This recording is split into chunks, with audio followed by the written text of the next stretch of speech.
The sociopaths pulling the strings of empire have known what I know for a long time. And I've known since 2002. They've known longer than that. Their choice was to murder us and to commit suicide themselves at the planetary level. Are they prepared? Are they preparing? I suspect the Norwegian seed vault. I suspect bug-out places such as Zuckerberg's Kauai, such as Peter Thiel's farm in New Zealand, such as James Cameron buying abundant property in New Zealand. I suspect all of those are about extending the run, or at least making the final days calm for a relatively few people. I think that's all rooted in that, yes, because they've known. They've known for a long time. I've known for a long time. And their choice has been, given that we're in the midst of abrupt, irreversible climate change, their choice has been to go to a place, to find a place that they can secure that will be relatively peaceful during their dying days. Will it extend their run? Do they want to extend their run? Maybe. I suspect they're more interested in extending their privilege. And that's what they've been doing so far, is extending the settled living arrangements that allows for their privilege. How long can we keep this game going? Your guess is as good as mine, but I bet it's rooted in the collapse of civilization due to the ability to grow grains rather than any financial event. So, the high-ranking military officers, the members of the CIA, the sociopaths pulling the strings of empire, the government officials, whoever you want the they to be, they've known, they know, they're preparing for their final days. I suggest you do the same, whatever that means for you.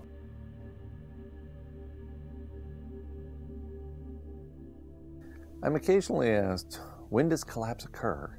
Well, it's already occurring for a lot of people around the planet. What does it look like over the course of the next 10 years? We don't have 10 years as a species, before the last individual on the planet dies. And how will I know? What are the signs that collapse is around the corner for me? Well, I think collapse is already underway. A lot of people, economic collapse, climate collapse, are both already underway. There are many people around the planet, the Middle East and Northern Africa, in island states in the South Pacific, that have already lost their habitat.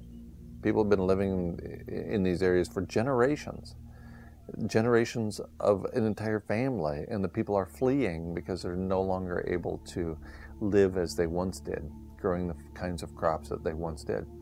So they have become climate change refugees. What does it look like over the next few years? Well, I suspect either this September or sometime next summer. So here we are in early April of 2018. I suspect that sometime as early as this summer and as late as next summer, we will have a collapse of civilization induced by the inability to grow, store, and distribute grains at scale. Already, we're seeing events around the world that are disrupting the ability to grow grains at large scale. And this could happen very, very quickly. If, for example, we lose the ice in the Arctic in July of this year, July of 2018, then it could be that we have a large-scale collapse of the corn crop by the end of this summer. And that alone would cause the inability to put food on the shelves of the grocery stores. I mean, the United States is basically corn nation. Without the corn, without the high fructose corn syrup that's found in probably 90% or more of the foods at this point, it's difficult for me to imagine that Walmart and the other big box grocery stores will be filled with a bunch of food. How long after that happens before the whole house of cards comes down? I used to think that it would be a financial collapse or an economic collapse rooted in the industrial economy that would cause the house of cards to come down, that people would actually wake up to the fact that the dollar bills they use are fiat currency and are only as meaningful as the confidence within them. But I've concluded that most people around the world are easily deluded, and they couldn't care less if the paper bills were just paper, or just ink on paper or not. So I suspect it will take some sort of large-scale event like the inability to grow food that triggers collapse of civilization, and it will be a climate-induced collapse. I think we're very near that point right now. I think the 2 degrees C target promoted by a neoclassical economist so many years ago for climate change, I think that has a lot to do with the collapse of grain growing at large scale. And we're very close to that 2C above baseline number right now. It could happen literally any summer at this point, any spring and summer, as wheat and corn enter their terminal demise. Once that happens, because of the absence of global dimming, we will observe a very, very rapid global average increase in temperature, as in somewhere between 1 and up to about 3 degrees Celsius temperature increase within 6 weeks after the demise of industrial civilization. That's because of something called global dimming. At the same time, industrial activity is putting greenhouse gases into the atmosphere, which serve to warm the planet by holding the heat down. At the same time industrial civilization is doing that, industrial civilization is also putting particulates or aerosols, most notably sulfates, into the atmosphere. And those sulfates act as something of an umbrella that prevent incoming solar radiation, prevent incoming sunlight to get to the planet to heat it up, so that incoming radiation is bounced out before it hits the Earth and is allowed to be trapped by the greenhouse gases. Those are primarily composed of sulfates produced by burning, quote, low-quality coal. So the notion of clean coal, which is ridiculous to begin with, if we give up on poor-quality coal and switch to clean coal without much sulfur in it, then we're going to get rid of those sulfates, those aerosols, and the planet will heat up even faster than it already is. Once civilization collapses, in other words, the temperature of the planet heats up to about 3 degrees Celsius, according to the refereed journal literature. And I see no way for very complex life, very complex multicellular life, such as humans and other large animals, to survive a global average temperature increase of 1 degree Celsius, much less 3 degrees Celsius, in a 6-week period of time. Our habitat just vanishes so quickly. I don't think there will be a tree on the planet at 3 or 4 degrees above the 1750 baseline, not with the rapidity we're headed in that direction. So that's how it happens. That's how it all comes down. Within the next year or two, we lose habitat for our species. Then things get really interesting, as there is a mad scramble, probably by the sociopaths pulling the strings of empire, to somehow cool the planet down. Does that mean nuclear war? It certainly wouldn't surprise me. And of course, almost everybody living in cities or living near a nuclear power plant will die quickly as a result of a nuclear bomb striking, or as a result of the nuclear power facility melting down catastrophically in an uncontrolled manner. And ionizing radiation is not something you want to be soaking in when the source is mere miles from your home. So I think there will be stair steps along the way. I suspect that the collapse of civilization will mean the inability to deliver water into people's homes. Everybody living in a city or reliant upon a municipal water supply will die of dehydration shortly after the water stops coming through the taps. Some people will survive that, obviously. Nearly 50% of the people on the planet don't depend upon industrial civilization directly through water delivery. So that means 40 or 45% of the people on the planet will survive that first wave, but then the sulfates fall out of the air and the temperature warms up catastrophically. So after the first few months, or maybe even a few years, industrial civilization will be in the midst of collapsing, and people will persist off stored food in their bunkers, in their root cellars.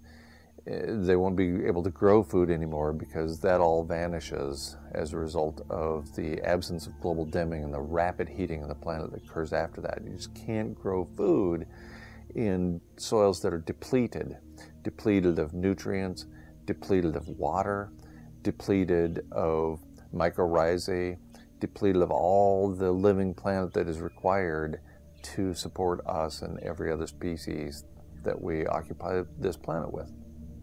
So it could be that a year or two after the House of Cards comes down, we still have people living in bunkers quite miserably, I would imagine, and maybe even will persist for another half a dozen years in a set of living conditions that I personally could not even imagine wanting to survive through. Producing all of your own water, recycling all of your own water. You can't grow the food anymore, so it's just stored food that you're living on, and the planet around you is effectively dead.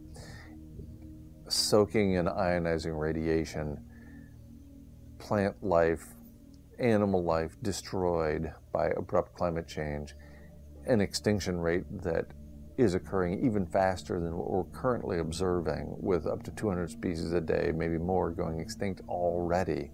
And then because of the absence of global dimming, because of the ionizing radiation triggered by all the nuclear power facilities melting down, by perhaps nuclear weapons being used to attempt to cool the planet, all that paints a very dystopian future for us and other life on Earth.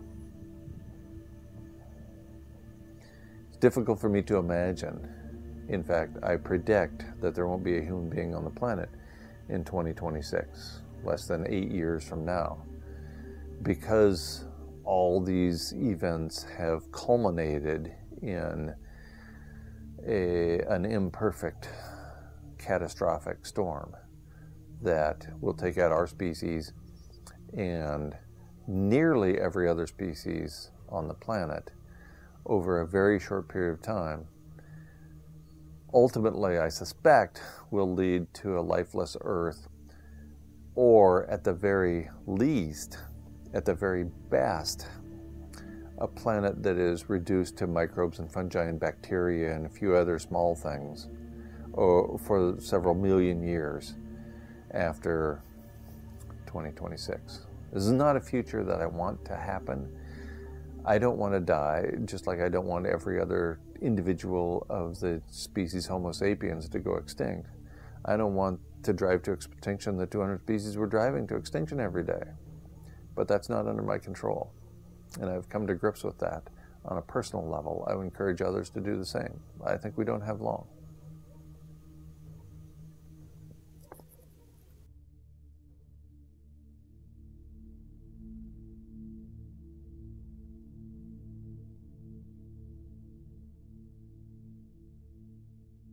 As a rationalist, as a scientist, of course, when I'm conducting my research, when I'm pursuing professional activities, I'm an agnostic.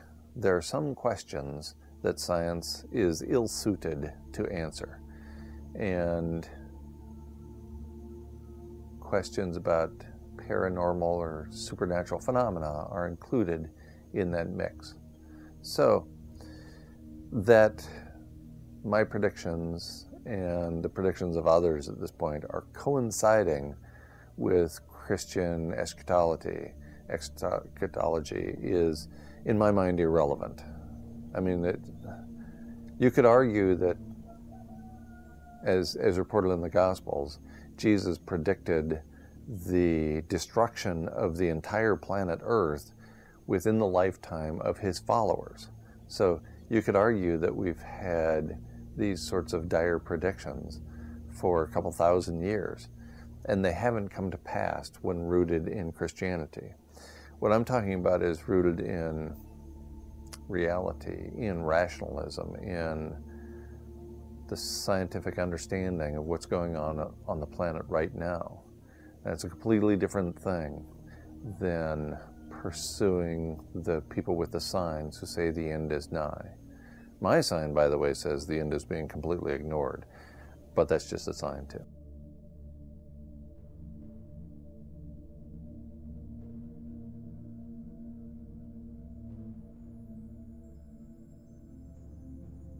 Final words. What can we do to stop or slow down what's coming? We as individuals can do nothing. We're in the midst of abrupt, irreversible climate change. That doesn't mean slow, and that doesn't mean we can turn it around. That means we're in the midst of abrupt, irreversible climate change. There's nothing we can do as individuals. In fact, if the whole house of cards comes down, the abruptness and the irreversibility are accelerated. And yet, civilization itself is a heat engine that is already overheating the planet. There's nothing we can do to slow or stop what's coming. All we can do is personal. All we can do is individual. All we can do is gather the people around us we love and act as if we're in our final days, weeks, months, because we are. Because we are. So we can take that to heart and we can live accordingly. We can live with urgency or not.